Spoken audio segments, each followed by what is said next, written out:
Bonjour mes amours, bonjour très chers internautes, que Dieu vous bénisse. Nous sommes très heureuses d'être avec vous aujourd'hui. Bien, aujourd'hui nous allons parler de cette maladie qui dérange tout le monde, qui dérange le monde entier. Voilà. Parce que c'est une maladie qui ne concerne pas seulement le blanc, c'est une maladie qui ne concerne pas seulement les Européens, mais c'est une maladie qui concerne tout le monde, c'est-à-dire une maladie qui frappe tout le monde. Tous ceux qui ne savent pas se protéger, la maladie-là peut vous frapper à tout moment.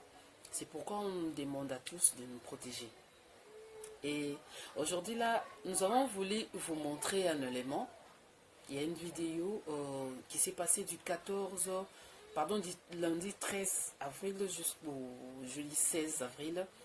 Le palais du peuple a été désinfecté juste pour lutter contre cette pandémie, cette maladie mortelle qui a causé la mort à plus d'une vingtaine de Congolais. Et cette opération de désinfection de ces bâtiments a été supervisée par le vice-ministre de la Santé, Albert Petit Biyombo. Et il nous explique le bien fondé de cette opération. Quand nous allons suivre la vidéo et nous allons voir,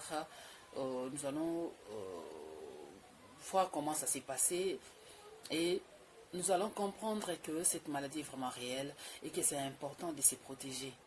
C'est vraiment très important de se protéger.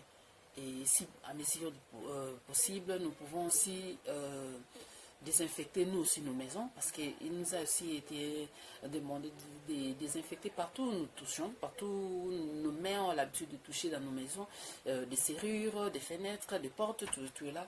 Il faut toujours avoir l'habitude de nettoyer avec du savon ou encore avec des infectants. Donc il faut toujours nettoyer. Et c'est pourquoi nous avons tenu aussi à vous rappeler que le port de masque est aussi une façon de se protéger. Donc n'oublions pas de respecter le geste barrière qu'on ne cesse de nous répéter à tout moment. Le port de masque, de se laver les mains régulièrement, de nettoyer nos mains avec les désinfectants, surtout quand nous sommes en dehors de la maison, de rester chez nous. Quand on n'a rien à faire en dehors de la maison, en tout cas, il faut rester à la maison. Il ne faut pas avoir seulement l'habitude de se promener inutilement. Et puis, d'éviter de nous toucher, de faire passer à tout moment sa main sur son visage. Donc, vraiment de nous protéger. Et en plus, il a même d'ailleurs, à partir d'aujourd'hui, le port de masque est obligatoire. Le gouvernement même a demandé... le gouvernement a demandé aux gens d'en fabriquer même. Donc il n'y a plus raison de dire qu'on n'a pas l'argent pour acheter les masques, tout là. Maintenant là, le gouvernement a demandé, d'ailleurs même avant cela n'était pas aussi interdit que d'en fabriquer. On a vu, il y a des gens qui ont fabriqué déjà des couturières, des couturiers qui ont fabriqué déjà.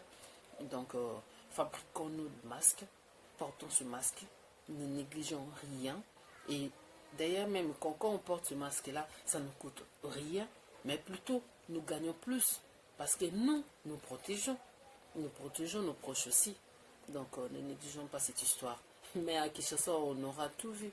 On aura tout vu. Parce que quand on dit de rester à la maison, je vois les gens font un effort, hein, les gens ne se promènent pas aussi trop comme on avait l'habitude de les faire. On est plus à la maison. Les gens font un effort de se nettoyer les mains. Il y a maintenant des seaux, les lave-mains un peu partout là. Les gens font un effort de se laver, de se nettoyer les mains. Et puis il y a aussi des ceux-là qui se promènent avec les désinfectants. Il y a aussi ceux-là qui... Maintenant là, comme c'est obligatoire, je crois que tout le monde va respecter cet ordre-là donné de porter le masque. Maintenant là, il reste un problème. Je ne sais pas comment le gouvernement va faire pour arranger ces problèmes-là. On a dit que dès que quelqu'un meurt, aussitôt le corps sort de la morgue directement, on enterre. Donc de la morgue au cimetière. Mais allez-y dans des morgues pour voir ce qui se passe. les gens ne respectent rien.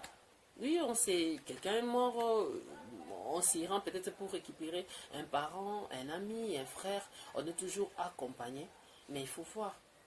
Il y a des centaines de personnes à la morgue qui attendent le corps et on est confiné, on se frotte, donc on ne sait plus. Je ne sais pas, les gouvernements, je ne sais pas s'ils ont un œil là-dessus, mais on demande toujours de revoir, parce que moi, une fois, j'ai été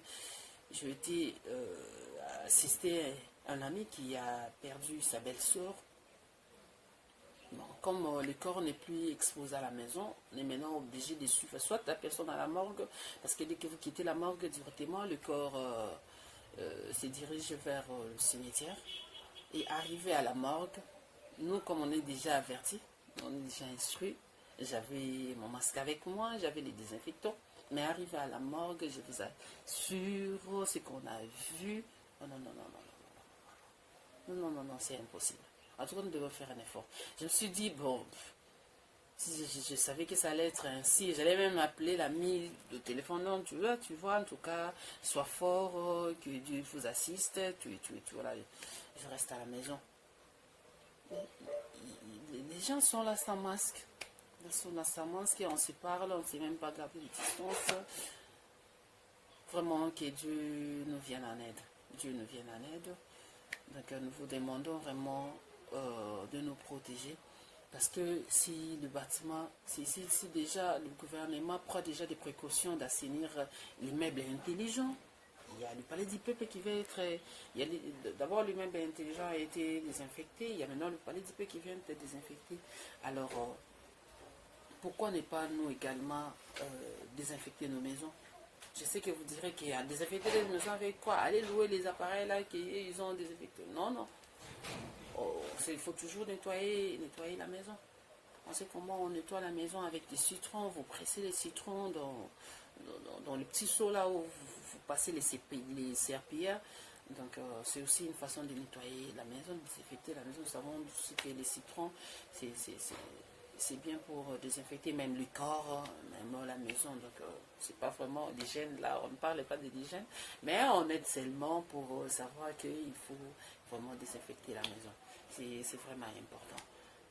Donc protégeons-nous, protégeons aussi nos proches et dans les autres qui ne comprennent rien, qui ne comprennent pas que la maladie existe réellement, aidons-le à prendre à observer ces recommandations, aidons-les à comprendre que cette maladie existe réellement, aidons-les à comprendre que cette maladie n'épargne personne. Vraiment, cette maladie n'épargne personne. Nous avons besoin de vous. Moi, je vous aime. Je veux que la personne que moi j'aime reste en vie. Donc, c'est pourquoi, comme je vous aime, je veux que vous restiez en vie. Alors, c'est pourquoi je vous ai apporté ces messages. Donc, faisons un effort de nous protéger. Nous n'allons rien perdre. Au contraire, nous allons plus gagner. En tout cas, que Dieu vous bénisse. Protégez-vous. Et restez à la maison quand on n'a rien à faire en dehors de la maison. Restons à la maison. Que Dieu vous bénisse. Portez-vous bien et nous allons retrouver prochainement. Et nous demandons aussi à ceux qui sont nouveaux, en tout cas abonnez-vous. Nous attendons de vos commentaires, nous attendons de vos suggestions pour nous aider.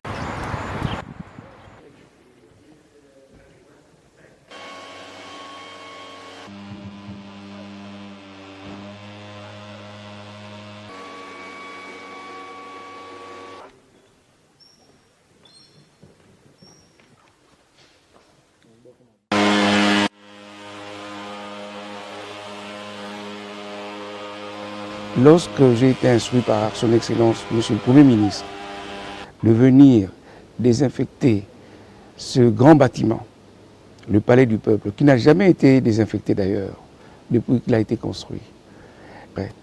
Vous connaissez la pandémie qu'il y a, on ne peut pas ne pas prendre ça au sérieux. On ne peut pas faire venir dans cet édifice des parlementaires, des personnalités politiques qui représentent le peuple congolais dans un endroit qui n'est pas désinfecté correctement.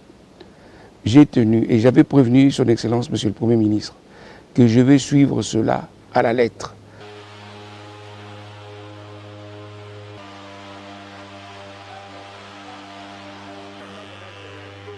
en ce moment-ci, nous sommes en guerre. Et en revêtant ce gilet, ça me fait penser que j'ai mis ce qu'on dit en lingala Sokoto. Il y a des soldats, tout ça, qui sont Tumba. Et je me sens maintenant en combattant, en militaire qui lutte contre cet ennemi invisible. C'est pourquoi je me dis, je peux être au bureau, bien entendu, mais aujourd'hui, nous sommes vraiment au service du peuple. Et ça, c'est ma conscience qui me le pousse à le croire profondément. Aujourd'hui, c'est vrai qu'il faut faire le travail de bureau, mais aujourd'hui, je me sens interpellé par ma conscience. Je me dis, je fais vraiment un travail pour le peuple. Et je suis là pour ça. Et ça, je ne peux pas le faire en 3 pièces.